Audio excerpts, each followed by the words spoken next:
Story 1. I worked at Circle K for 3 years. The coffee was surprisingly good and the machines were generally well maintained. But the combined cappuccino and iced coffee machine was disgusting and impossible to clean despite my best efforts. It had many tiny parts where powdered drink mix could collect and rot.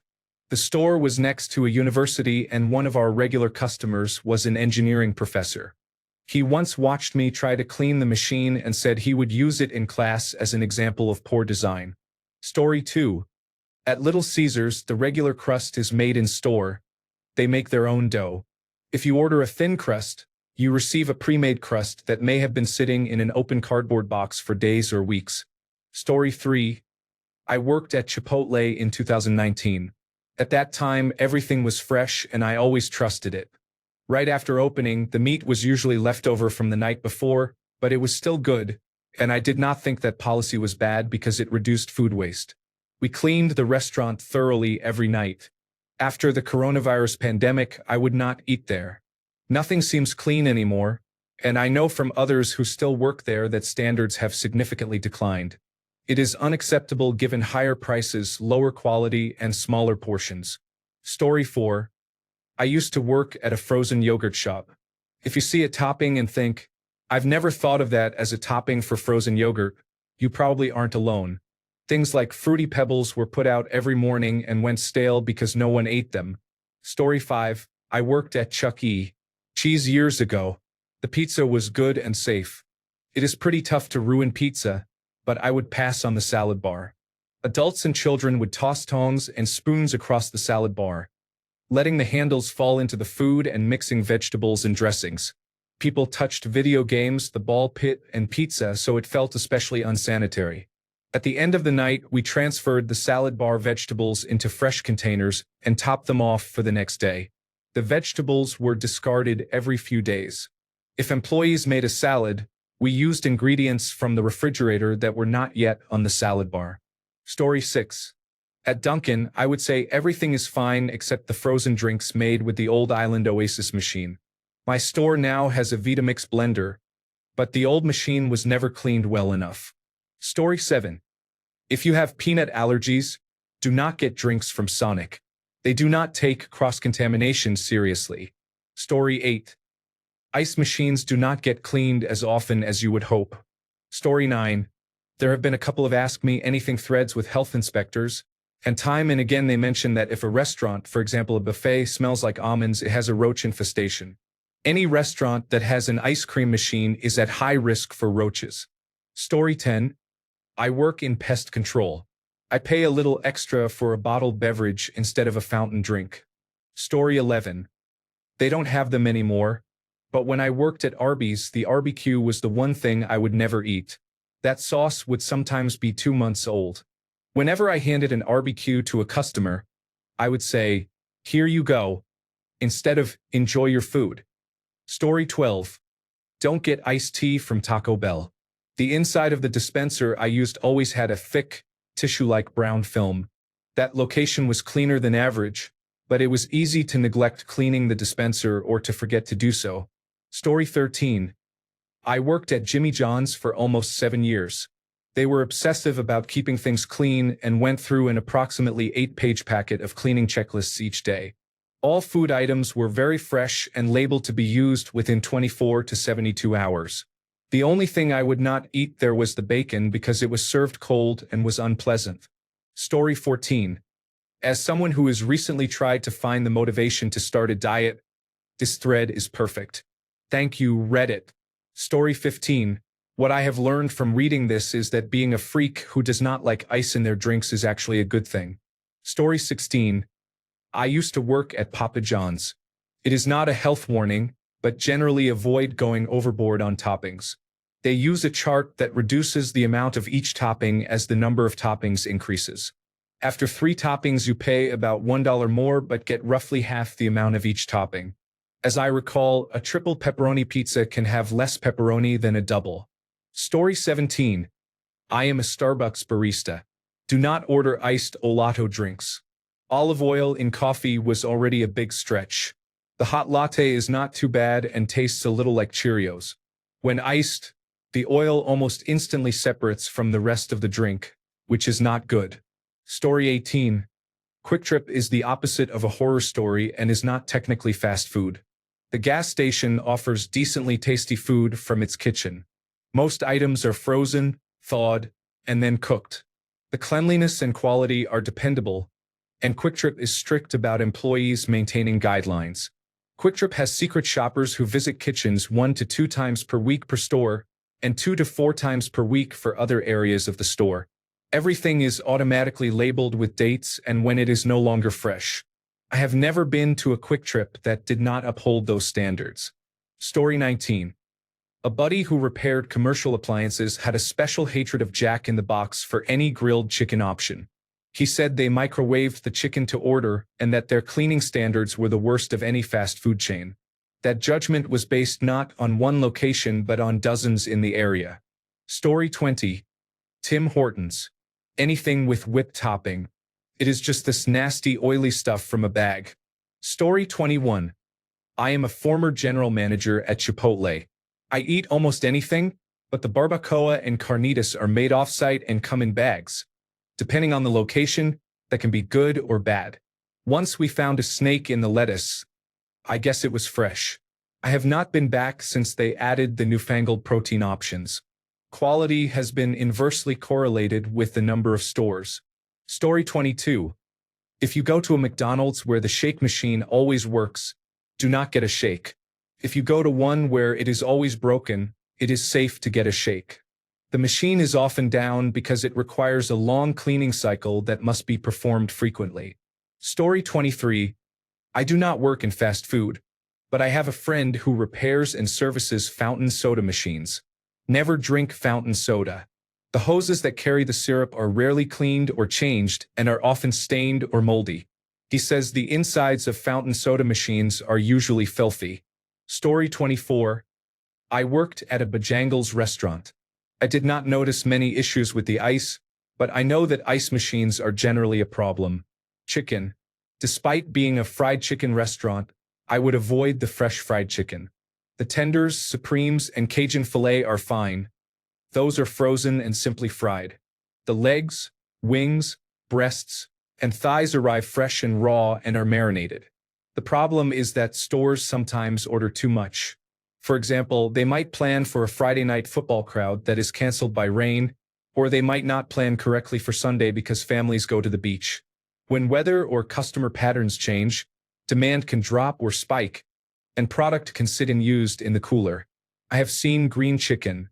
We have fried green chicken. Staff fear being written up if they refuse to serve it or if they do something that would cause it to be discarded. These problems happen. You order enough to prepare but cannot prepare for every scenario, which is why wasting food is permitted. Throw it away if it has gone bad. Sometimes you can argue the vendor shipped spoiled product and you did not realize it until you opened the box. Instead, many employees, from crew members to managers, fear losing their jobs, so they cook and serve the questionable chicken, sometimes offering it at a discount as a manager special. Story 25. I am a Taco Bell employee. I would not go here if you are strictly vegetarian or vegan. There are plenty of meatless options, but cross-contamination is everywhere. Story 26. Stop ordering lemon slices in your water at low-quality restaurants. I worked at one nice restaurant where this wasn't the case, but I can't recommend it at most places. The lemons we cut came in large boxes, about 100 lemons in each. About every other box had moldy lemons, and entire corners of the boxes were covered in mold. When cutting lemons, we were told not to use any ends with mold on them. There is a good chance you're putting lemons in your water that were in direct contact with mold or partly covered in mold. Of the places I worked, the biggest offender was International House of Pancakes. Story 27. I am a former Disney cast member. I worked in food services for 1.5 years. You should be comfortable eating or drinking anything from the parks.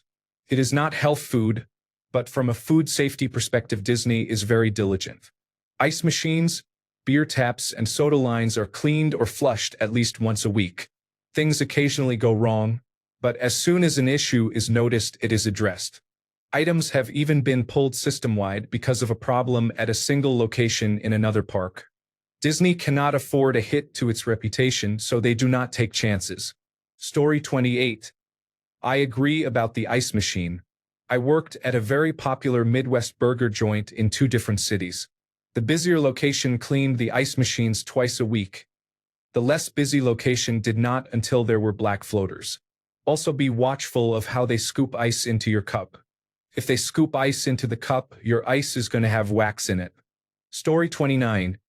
There's way too much slander about Wendy's chili here. People here don't know what chili is. It's not supposed to be fresh. It's a stew that simmers and sits, made from leftover ingredients that would otherwise be wasted. That's the whole point. As someone who made it for a short while in high school, it's completely fine. Salads are the thing to avoid at Wendy's, but that's true at most fast food restaurants. Update. Quality definitely depends on location, but I bet 9 out of 10 places are fine. If it's watery, add crackers. That's what they're for. Story 30. I worked at Steak and Shake and Burger King 10 years ago. Everything was on the level there. My brother, however, worked at Arby's around the same time and said other workers would regularly drop roast beef on the ground, pick it up, and still put it on the sandwich to serve. Because roast beef is their signature item, I recommend avoiding the restaurant. Story 31. Raising Cane's was excellent in every way. It was the hardest I have ever worked.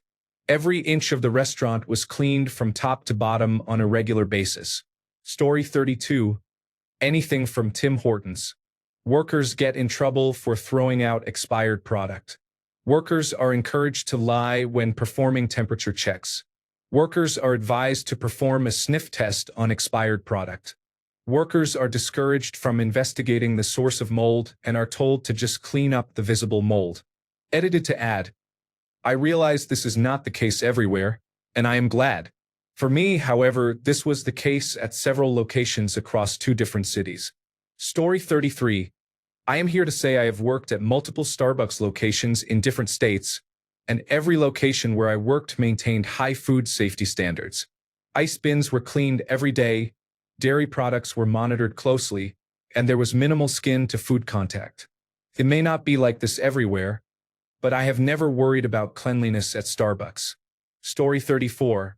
The man I named my account after once told me that O'Carly's used a bucket of butter that had mold in it. That is rather gross. Story 35. In Virginia, beer distributors are required by law to maintain regular line cleaning schedules in any tavern, bar, or restaurant.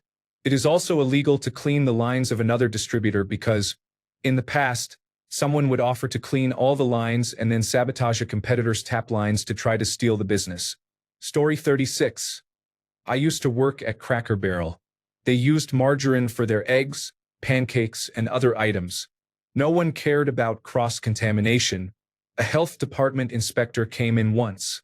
She sat with the general manager in the office for 30 minutes, walked around, and left without conducting an inspection. Story 37. This is not exactly fast food.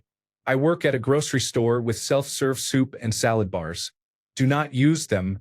Even if I do my best to keep them clean, I cannot monitor them for the whole shift. People will grab items with their hands and put them back or sip directly from the ladle. The fewer hands that handle your food, the better. Story 38. Former Wendy's employee here. I would say do not get drinks at any place that has a Coca-Cola Freestyle machine instead of traditional soda fountains. They are extremely difficult to clean, so the flavors pick up small traces of each other, resulting in a mixed taste. The mixing is also poor, never the right amount of flavoring, and the drinks are either too watery or too carbonated. Fast food drinks are overpriced and the cups are getting smaller. Go to a convenience store instead if you want a large cup of soda. Story 39. The burgers at Kentucky Fried Chicken are not good. Only buy buckets from them, nothing else. Story 40. I worked at a fancy sandwich spot in a very expensive area called Ike's Love and Sandwiches. The manager chose not to restock the premium pastrami, which cost twice as much, and made us sell the regular pastrami at the premium price.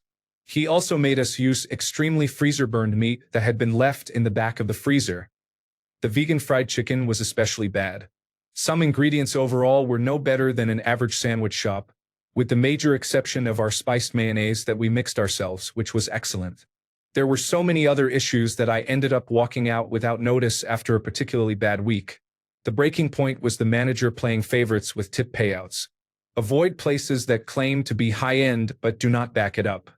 Although I mentioned the brand, I will represent the chain fairly. The location where I trained initially seemed much better than the one I was hired to, so it seemed like a manager problem and a failure by corporate to properly evaluate individual locations. Many people asked about the mayonnaise, and there is a post by a disgruntled manager discussing it, laughing out loud, but I am not including the link. Story 41. I worked in an Olive Garden-style Italian restaurant, and while I would not call anything disgusting, the lasagna was often just microwaved and then broiled for a few seconds to make it less obviously microwaved. The rest of the pasta I remember was decent enough. Story 42. I work part-time as a barback. It is an ongoing joke at the bar to say, "Wow, he must have had the halibut," whenever an angry customer makes a scene. The joke is that we have no idea why a grilled halibut sandwich is on the menu. No one orders it because it clearly stands apart from the fried bar food. We are not sure anyone knows how to grill the halibut fillets back there. In summary, the grilled halibut sandwich at a dive bar. Story 43. Anything with strawberry, caramel, or chocolate drizzle at Culver's. I worked with a woman at a movie theater who said they used the same dispensers for their drizzles that we used for our butter. At the end of each day, we took apart the entire machine and cleaned it with a degreaser because hot butter tends to spread. She said she did not know the machines needed cleaning because at Culver's they were never cleaned and not even the manager was trained to do it. Story 44. As a former restaurant worker, never order fountain soda. The machines do not get cleaned like they should. Story 45. Kids' packs at movie theaters are a waste of money, and employees will resent having to assemble them. Just get a regular popcorn, candy, and a soda for your kids to share. My second tip is to sneak food into movie theaters and do not buy anything. Story 46. I worked at Papa Murphy's for several years more than 20 years ago.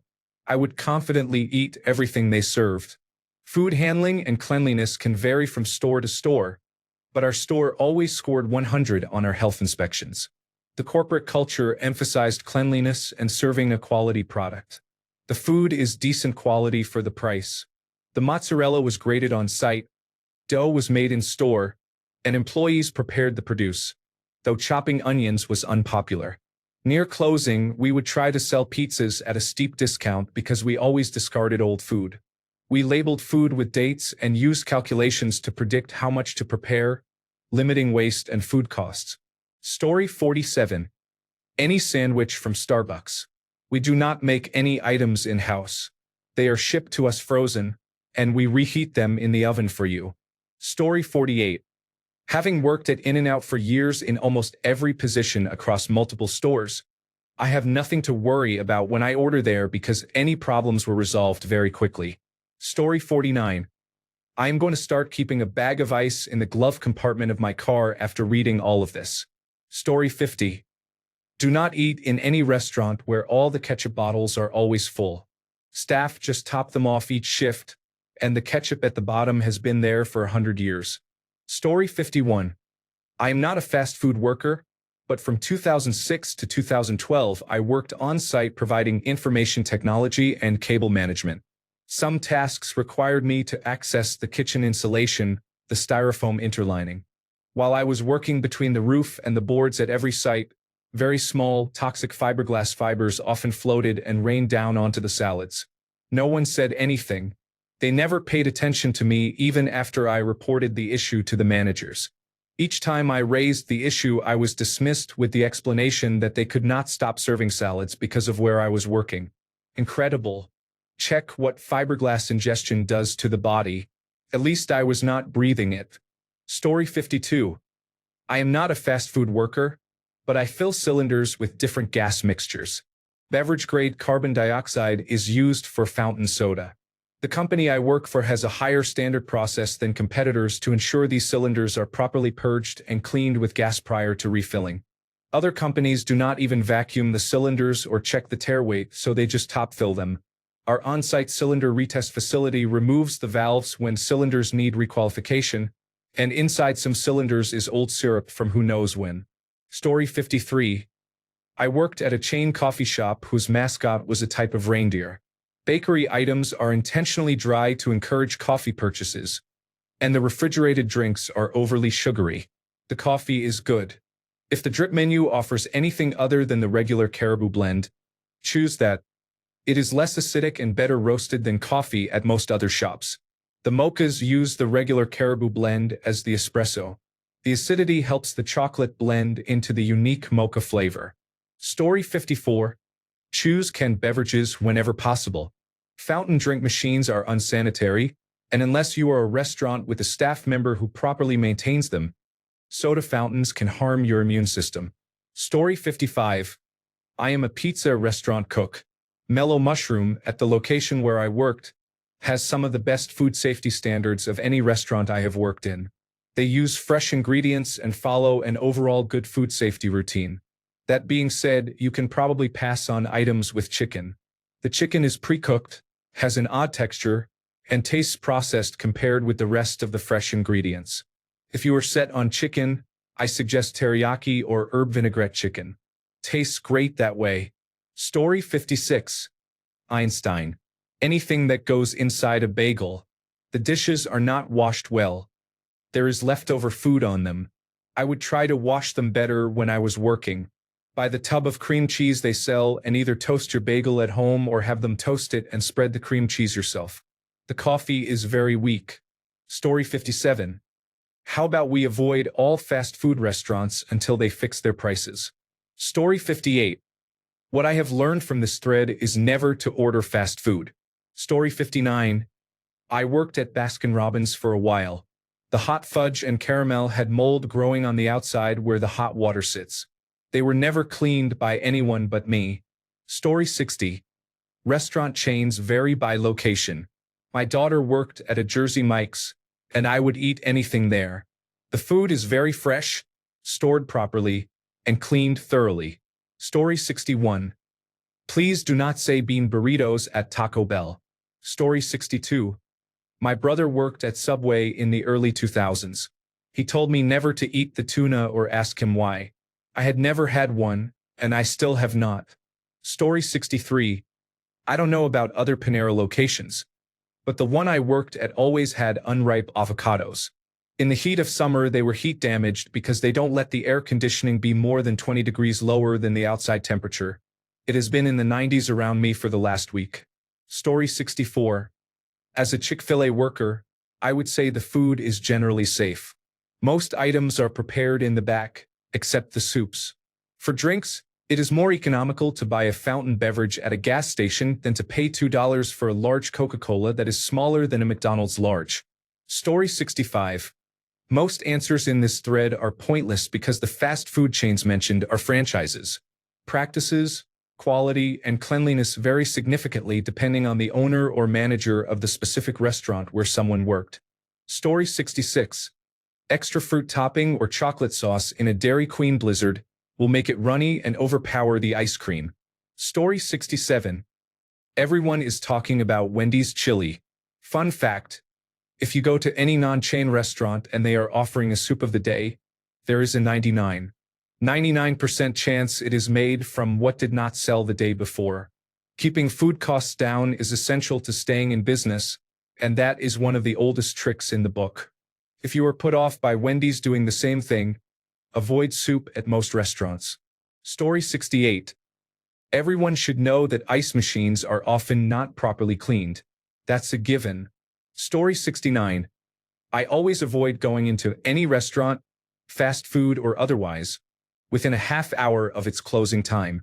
Do you really want to eat food that has been prepared and served by angry chefs and waitstaff? Story 70. Soda machine and ice machine. My experience comes from one fast food restaurant, but after seeing how it went, I could see it happening anywhere. We were open until 3 a.m., and we were always busy until closing. The night crew had a list of tasks to complete before leaving. Bag, date, and store all food in the refrigerator for the next day. Wash the dishes and clean all surfaces. And take apart and clean the soda machine. When it comes to work, I have always been conscientious. I reached the end of the list and took apart the soda machine. There was black mold in all of the nozzles. No one wanted to do that task at the end of the shift because they were eager to go home. Story 71. I worked at a Chick-fil-A. This varies by location because each restaurant is independently owned, but we had very good cleaning standards. We cleaned the ice machine once or twice a month and the ice cream machines every night. If you are concerned about drink machines, the tea and lemonade dispensers are generally very sanitary. If you do not clean the lemonade components every night, pulp will stick and the machine will become unusable. Story 72.